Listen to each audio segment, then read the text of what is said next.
मित्रों नमस्कार। अपनी बात में आपका स्वागत है। मैं हूं शिवदत्त गुप्ता।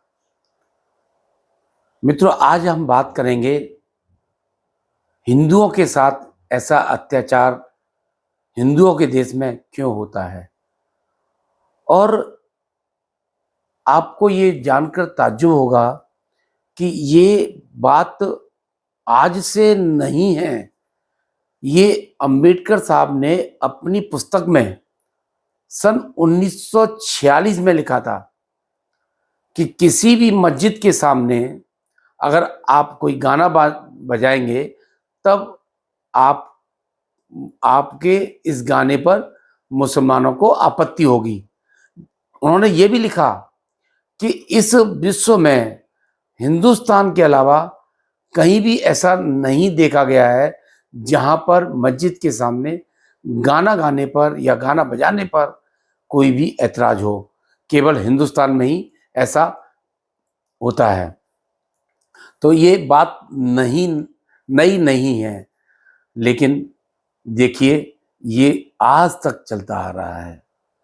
समझिए कितने साल हो गए, 77-78 साल हो गए इस बात को।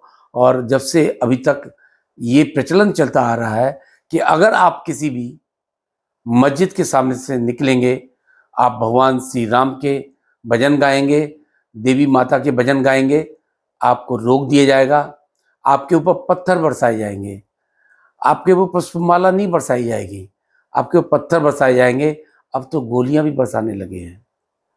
ऐसा ही राम गोपाल जो मिश्रा जी थे, बहराइच में देवी मूर्ति को विसर्जन करने के लिए ये लोग निकले हुए थे और एक घर में उनको इस बात के लिए खींच लिया गया कि वहाँ पर जो मूर्ति विसर्जन के लिए जा रहे थे उसमें गाने बज रहे थे, और वो गाने बज रहे थे पेन ड्राइव से। किसी मुस्लिम ने वो पेन ड्राइव उसमें से खींच ली, जिसके कारण विवाद बढ़ गया।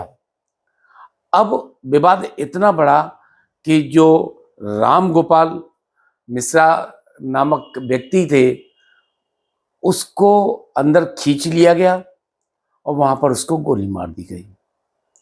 अब आप सोचिए ये हिंदुस्तान आपका है कि नहीं है।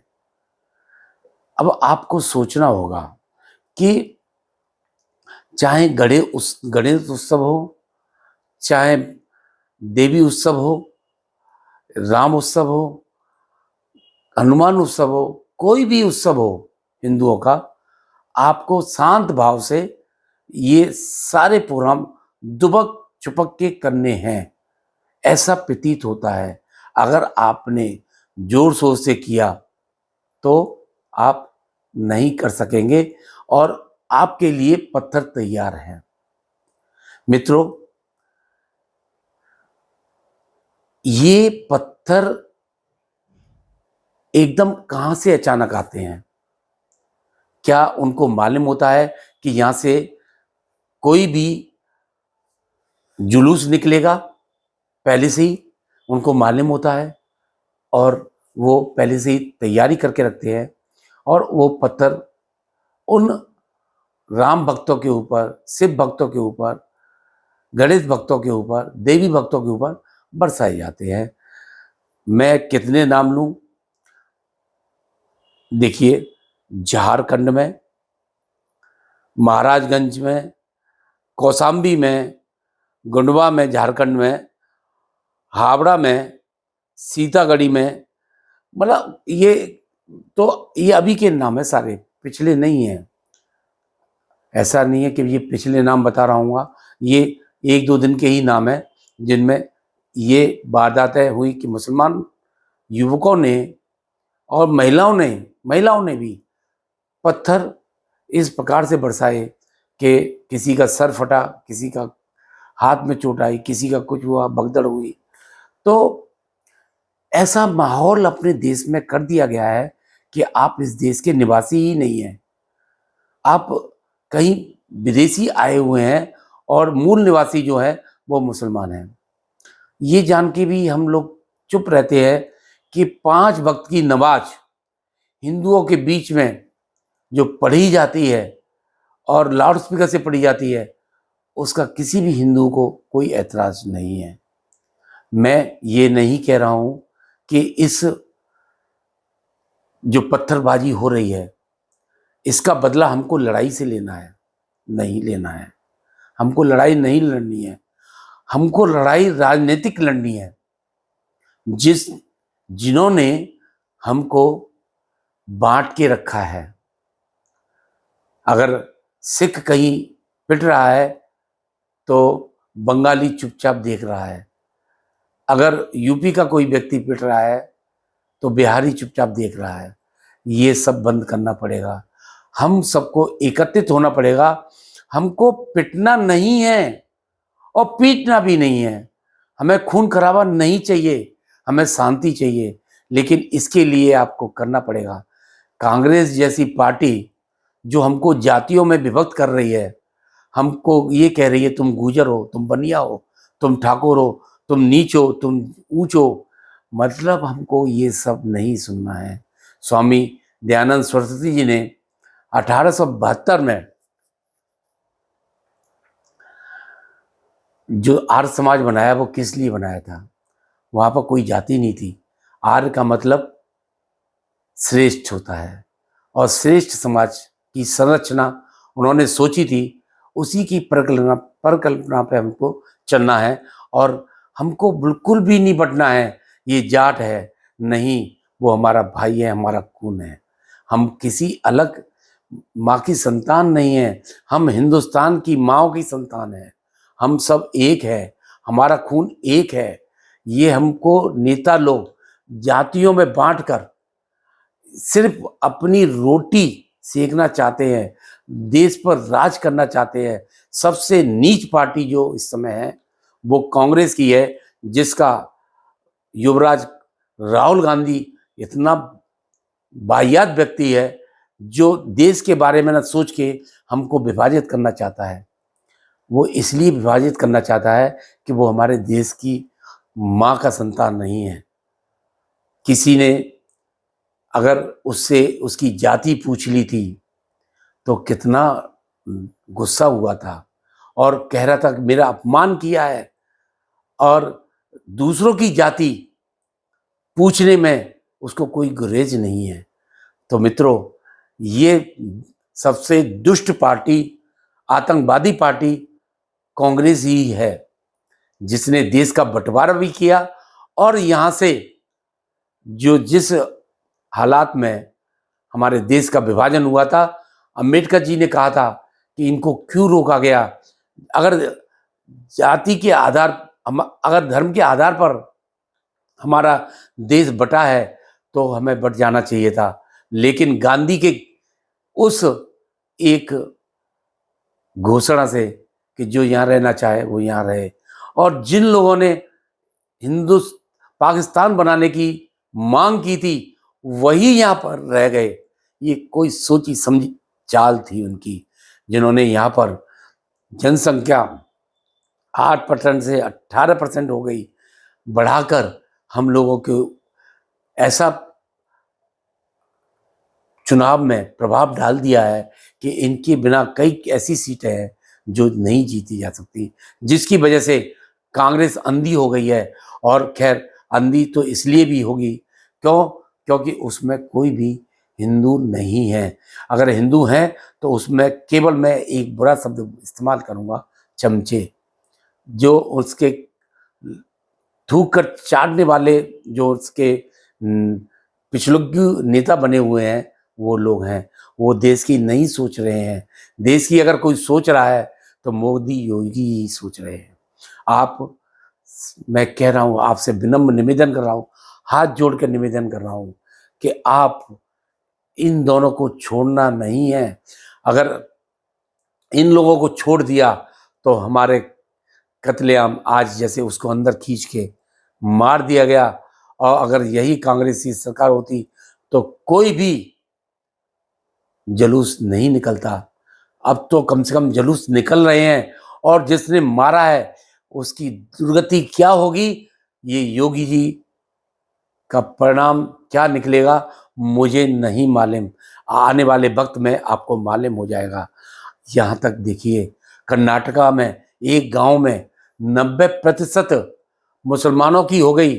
वहाँ पर एक हिंदू मंदिर प्रत्येक शोभा यात्रा निकालता था, तो मुसलमानों ने मना कर दिया और प्रशासन को लिख के दिया मुसलमानों ने, क्योंकि ये मुसलमान बाहुल्य क्षेत्र बन चुका है, इसलिए यहाँ पर हिंदुओं का कोई भी कार्यक्रम, कोई भी बारात, कोई भी हिंदुओं की शोभा यात्रा नहीं निकलेगी।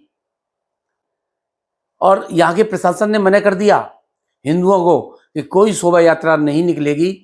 और वही मुसलमान लोग पुनः हाई कोर्ट चले गए। हाई कोर्ट में उन्होंने वही कहा कि ये हमारा मुसलमान का बाहुल्य क्षेत्र बन चुका है, यहाँ पर 90% मुसलमान हैं, तो यहाँ पर कोई भी हिंदू गतिविधियां नहीं होंगी, कोई भी धार्मिक पूजन नहीं होगा, कोई भी जुलूस नहीं निकलेगा। लेकिन धन्य हो हाई कोर्ट का, जो उन्होंने जजमेंट दिया वो बहुत ही सराहनीय है। उन्होंने कहा कि जुलूस निकलेगा भी, मदरसों के सामने निकलेगा, मस्जिदों के सामने निकलेगा, मुसलमानों के बाहुल्य क्षेत्र से निकलेगा और बड़ी धूमधाम से निकलेगा। इसको कैसे रोका जा सकता है? ये कैसा ये निर्णय है? क्या आप ये नहीं जानते हैं कि जिस जगह हिंदू बाहुल्य क्षेत्र है, क्या वहां पर आपके जुलूस नहीं निकलेंगे? वहां उनको प्रतिबंध लगा देना चाहिए? ऐसा नहीं होगा। इस हिंदुस्तान में सभी के लिए जगह है, तो ये हाई कोर्ट का जगह था, जजमेंट था। तो मित्रों, जिस तरह से दिल्ली, बिहार, उड़ीसा, पश्चिम बंगाल, कहीं कितने नाम मैं लूं, सब जगह ये ईंट पत्थर वाले क्यों हम हिंदुओं को घायल करते हैं। मेरी उनसे भी अपील है कि ये ऐसा ना करें। कहीं भी पूरे विश्व में कहीं भी इतनी कट्टरता नहीं है। और यहाँ तक कि देखो, अरब कंट्री में जिस मस्जिद को उनको तोड़ना है वो मस्जिद टूट जाती है।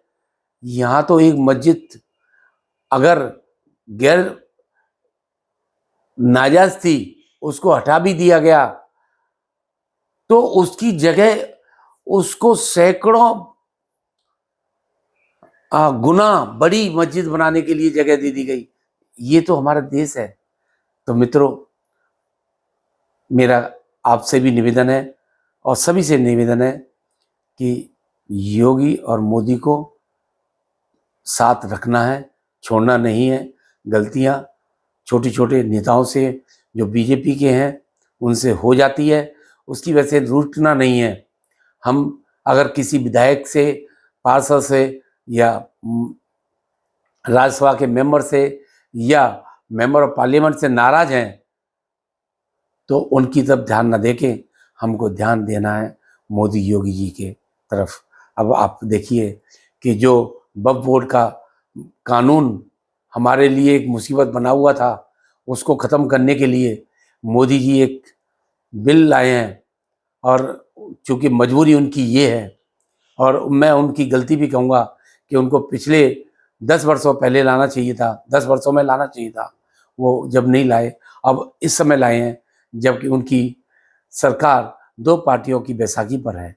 तो हालांकि वो करते अपने मन की है, लेकिन फिर भी वो अपनी मनमानी नहीं कर पा रहे हैं। अगर ये पहले लाए होते तो जैसे 370 हट गया, 35A हट गया, उसी प्रकार से यह भी हट जाता और आज हमारे ऊपर जो एक वक्फ बोर्ड का बोझ बना हुआ है वो नहीं होता। इतनी पावर जितनी वक्फ बोर्ड को मिली हुई है वो उतनी नहीं मिलती। तो हमारी कांग्रेस ने इतना ज़्यादा इनको पावर दे दी थी कि हिंदू तो कुछ है ही नहीं है।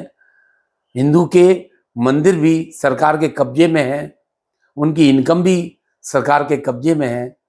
भला हो चंद्रबाबू नायडू का कि जिन्होंने हिंदुओं के मंदिर के पुजारियों के लिए तनख्वाह कम से कम बांध दी है, वरना कांग्रेस की सरकारों ने तो ऐसा कुछ भी नहीं किया था जिससे कि पुजारियों का भला हो सके। तो मित्रों, इस वीडियो में इतना ही। आगे अगले वीडियो में अन्य किसी विषय पर हम चर्चा करेंगे। जब तक के लिए नमस्ते, जय हिंद, जय भारत। जिन्होंने मेरा वीडियो सब्सक्राइब मेरा चैनल सब्सक्राइब नहीं किया हो वो सब्सक्राइब जरूर करें, शेयर करें और लाइक जरूर करें। अगर मेरा वीडियो पसंद आया हो तो कमेंट बॉक्स में आप ज़रूर लिखें। बहुत बहुत आपका धन्यवाद, आपने मेरा वीडियो देखा।